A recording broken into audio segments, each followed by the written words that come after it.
¿Bien? Sí, profe. Vamos todavía. Bueno, hoy sin problemas. Bueno, bienvenidos de nuevo. Hoy vamos a cerrar el tema de infracciones, que me tocó abrir a mí hace algunas clases. ¿Se acuerdan con la clase esa de principios? Y hoy, para cerrar, lo que pensamos, y esto es nuevo, no lo veníamos haciendo años anteriores, es proponerles un caso, bueno, uno no, sino un montón de casitos prácticos que hoy les subimos a la plataforma, con el objetivo de que ustedes lleguen mejor preparados a los exámenes parciales y sobre todo al examen final, ¿sí?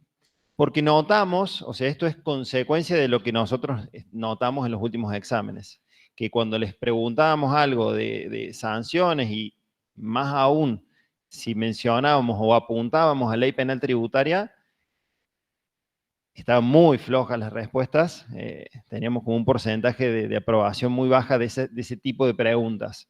Entonces creo que esta clase de hoy va a servir mucho para eso. Además, afianza todos los conceptos que venimos desarrollando. Antes de ir a los casos prácticos en sí, nos quedaban algunos puntitos nomás que se los quiero mencionar para que ustedes los tengan en la ley, sepan dónde están, los marquen. No obstante, después ustedes los leen más tranqui los artículos después en su casa.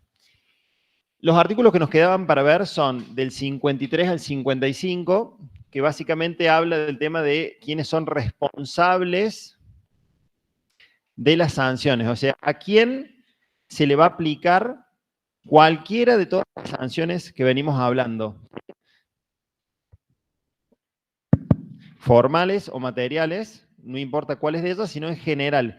¿Quiénes son los sujetos que van a ser pasibles de que AFIP les aplique, AFIP o ARCA ahora, les aplique una sanción? Y algo de esto ya venimos hablando, entonces nos sirve también de repaso. ¿Se acuerdan uno de los principios que vimos que era el de personalidad de la pena? ¿Alguien se acuerda? Más o menos qué quería decir o cuál era el significado.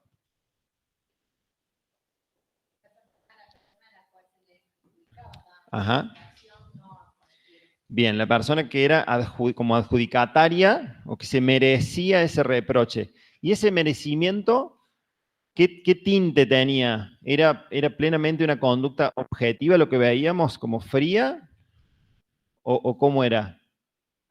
Subjetiva, ¿no? Tenía el doble elemento, objetivo y subjetivo. Y este es el punto crucial acá, ese elemento subjetivo.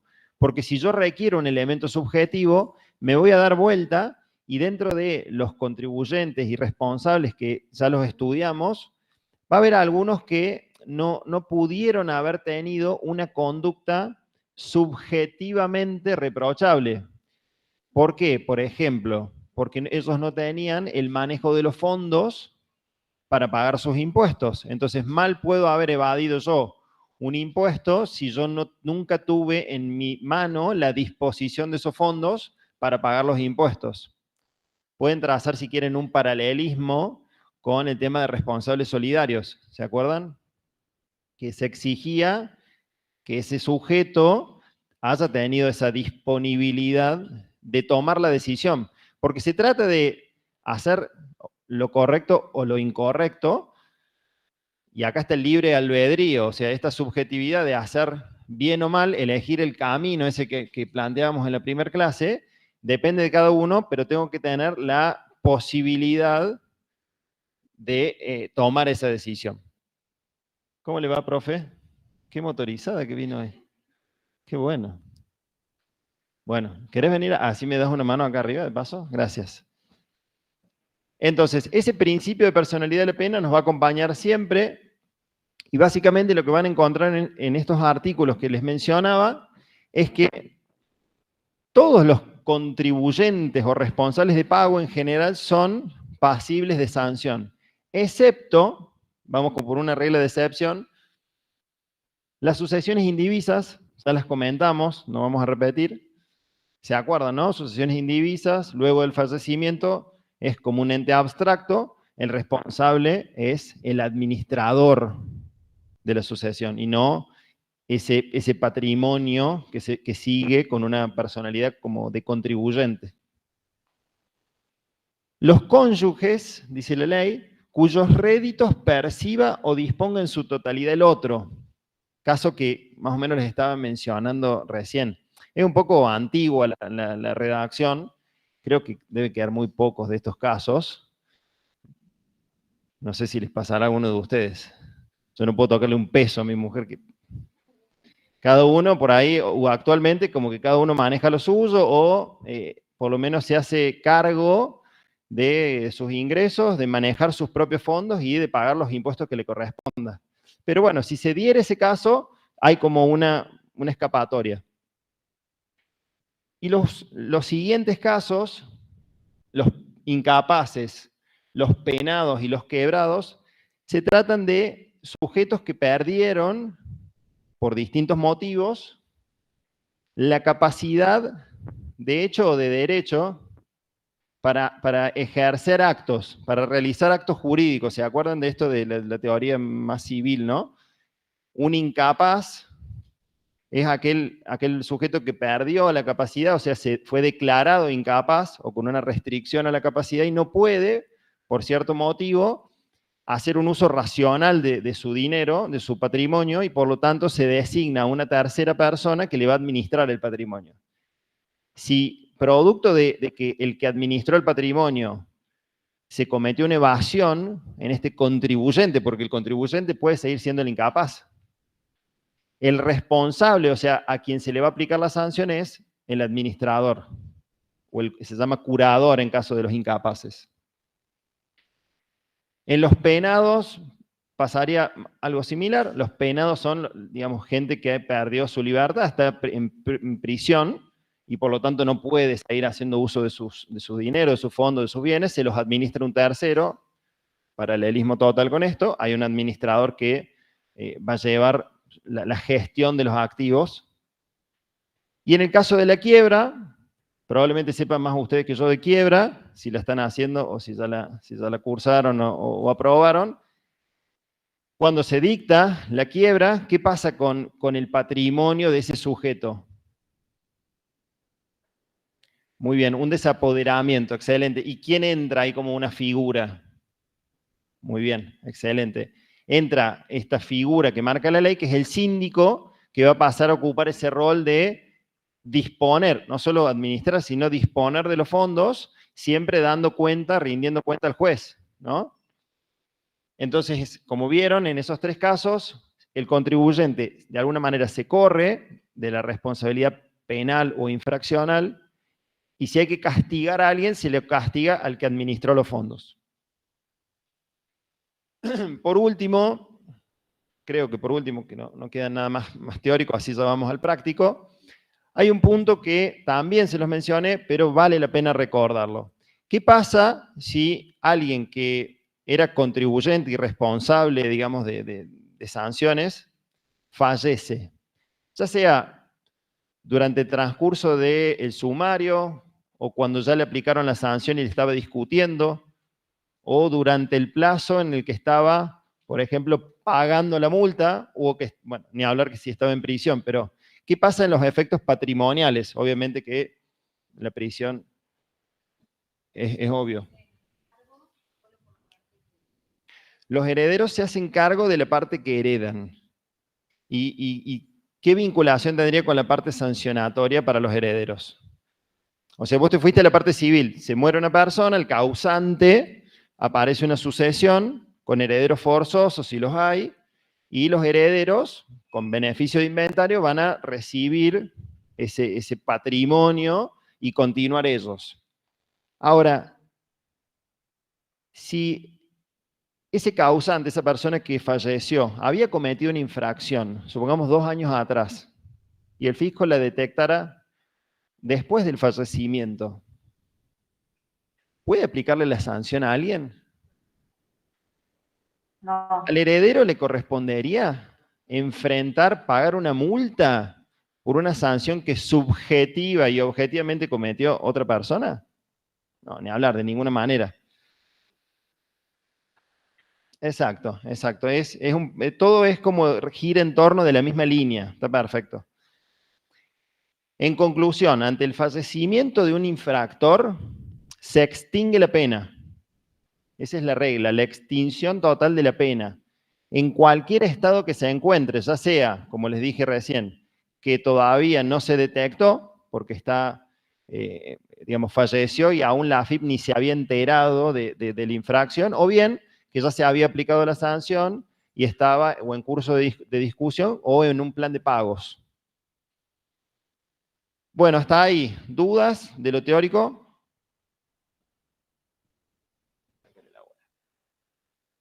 ¿O dudas de algún tema que haya quedado de las últimas clases? Bueno, vamos a ver si no hay dudas ahora con los prácticos. Ahí hay un PDF, se lee con... Mira, está ahí en el mismo Google, arriba que dice práctico. Ese. Bueno, perfecto. Eso si querés cerrarlo o disminuir, creo que lo tenés que disminuir o cerrar, no sé, para que no moleste visualmente. Ahí está. Sí, no pasa nada si lo cerras. Sí. Bueno, perfecto. Vamos a la otra parte de la clase, la más divertida. Les cuento mi idea, vamos a ver cómo sale. Estamos probando. Mi idea con la que venía hoy es que podamos hacer grupitos, 3, 4, los que quieran, y entre ese grupo les vamos a ir dando tiempo para que lean los casos, vamos a ir de aparte, ya les voy a ir explicando, tengan una solución propuesta para cada uno de los casos y después los compartimos entre todos, pero mi idea es que laburen ustedes, que los resuelvan y que los expongan. Si se animan a pasar al frente, sería brillante, y si no, desde dónde están y desde dónde desde el Meet, aportan la solución y la repasamos. El caso, el enunciado que les subí tiene 3 secciones. Se los dividí a propósito. Infracciones a los deberes formales, infracciones materiales y ley penal tributaria. Va de suyo que en los exámenes no le vamos a decir caso de ley penal tributaria. Ustedes se van a tener que dar cuenta y ubicarse en la ley donde corresponda. Hoy, para ayudarles un poquito, lo tenemos separado y es como que la dificultad va a ir creciendo. Vamos a arrancar con una pavada de una multa formal y vamos a llegar a las penas de prisión que estuvimos hablando ayer. ¿Bien? Vamos a hacer en conjunto el primer caso entre todos. Yo lo voy a ir haciendo y lo vamos a llegar a la solución.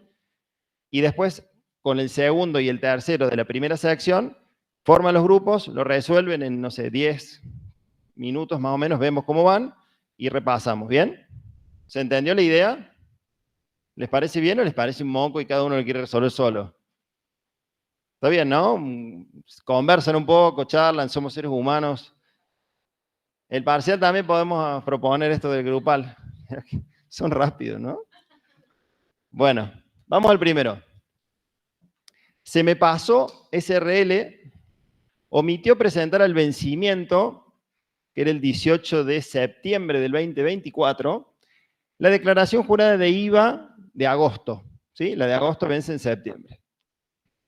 AFIP notificó en el domicilio fiscal electrónico de ese contribuyente el día siguiente, el 19, y esto es así, o sea, actualmente vence la DJ, no la presentas, día siguiente está la notificación. Una intimación para que presente la DJ y en consecuencia, al día siguiente el contribuyente cumplió el deber formal. ¿Qué quiere decir cumplió el deber formal? A propósito les pongo esto porque se lee muchas veces en la ley. Si cumplo el deber formal, en este caso, presente la DJ. En caso que AFIP quiera aplicar hoy, 24 de octubre del 2024, sanciona a ese responsable. ¿Cuál sería el monto de la multa y cómo debe iniciar el procedimiento para aplicarla? O sea, monto, encuadre, obviamente, qué artículo, monto y qué procedimiento. Vamos, los escucho, lo hacemos entre todos, pero con participación. Artículo 38. Bueno, voy a ir sumando cosas. Vamos a hacer como un brainstorming. 38 arrojó 200 pesos. Arrojaron 400. ¿Quién da más? Ajá, vamos. Este era el fácil. ¿Qué más? ¿Qué otras cosas marcan en el enunciado? Esto es como ayuda para cuando se enfrenten esto en el parcial y en el final. ¿Qué otras cosas son importantes del enunciado? ¿Se configuró la infracción? ¿Sí o no? Sí, o sea, infracción tenemos. ¿Por qué? Porque al vencimiento no había DJ. La presentó al día siguiente. Listo, se configuró a las 0 horas, si se quiere, de ese día, la infracción. ¿Qué infracción? ¿De cuál estamos hablando? De falta de presentación de DJ. Determinativa. No es una DJ informativa. Con lo cual, el encuadre legal, ¿cuál sería? 38. Entonces, este está bien. Es una persona jurídica, un SRL, con lo cual el monto, si van a la ley, sería de 400. ¿Qué otra cosa entra a jugar acá? Con la notificación de AFIP. A ver, voy a ir anotando cosas. Ahí, eso dice, puede haber una reducción. ¿Qué más?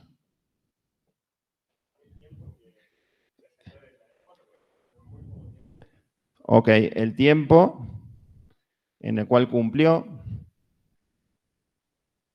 Bien, el tema del antecedente puede ser. Bien. Juntemos un poco todo esto. Vamos a hacer una línea de tiempo.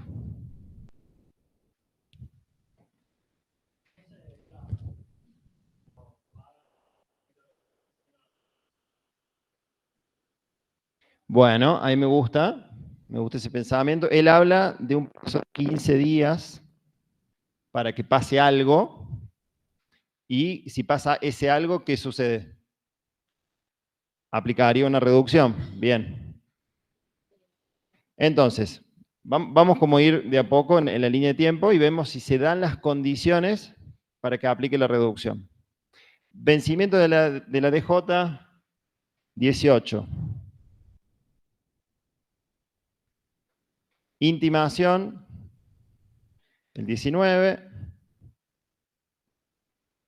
Presenta su declaración jurada el 20.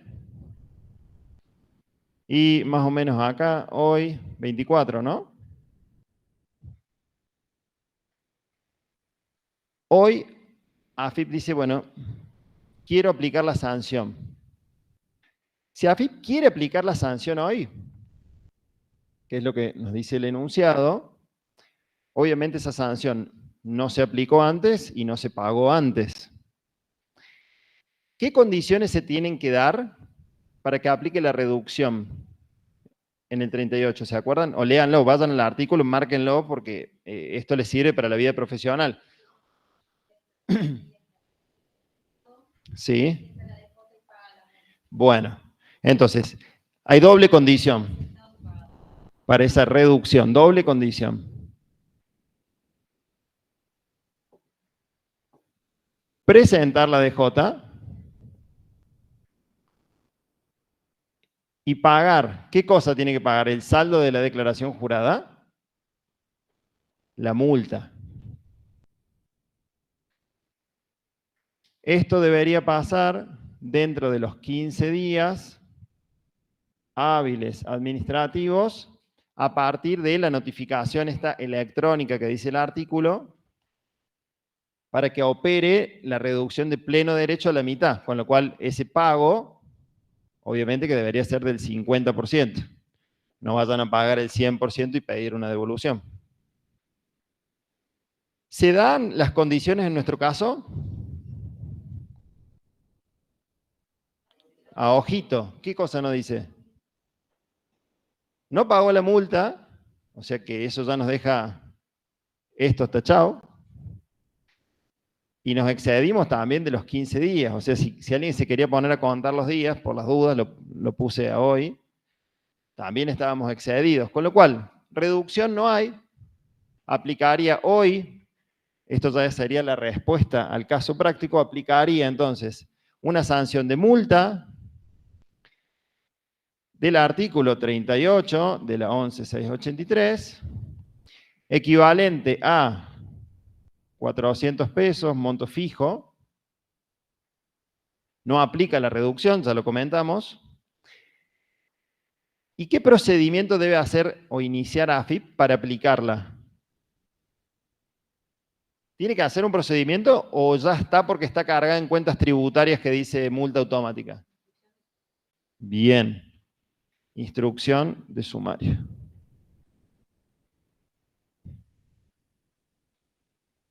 Muy importante este punto. No hay tal cosa como la multa automática.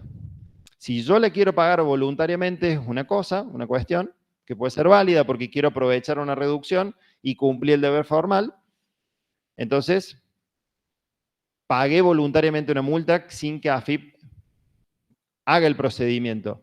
Ahora bien, si AFIP, en el caso que el contribuyente no haya pagado la multa, quiere salir a cobrarla, necesariamente tiene que hacer este procedimiento.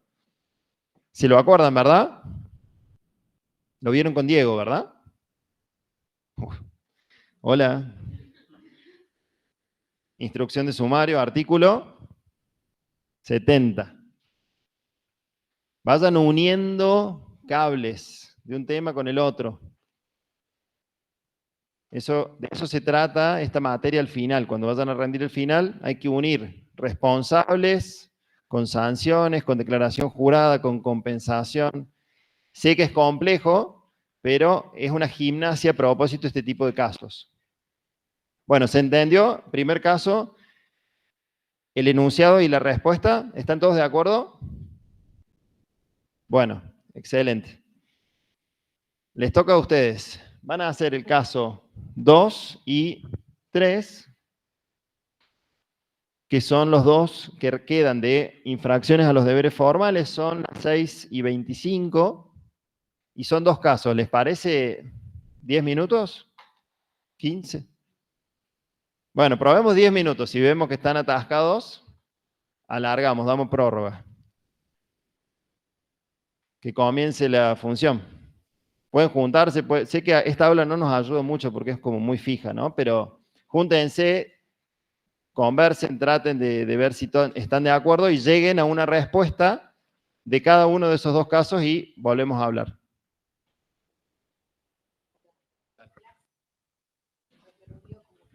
Ay.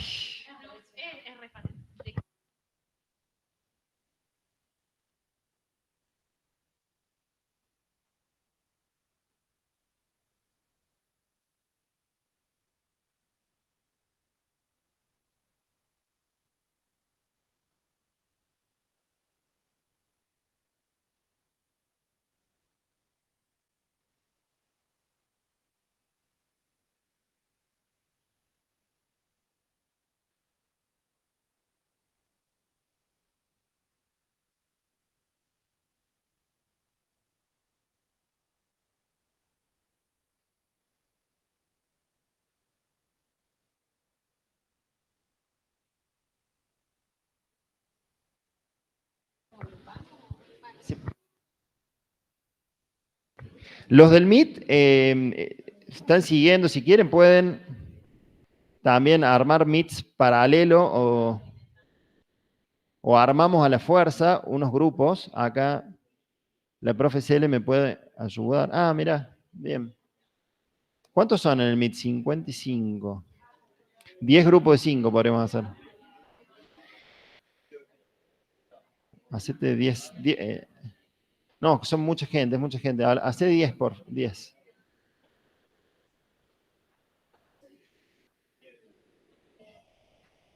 ¿Por qué no van a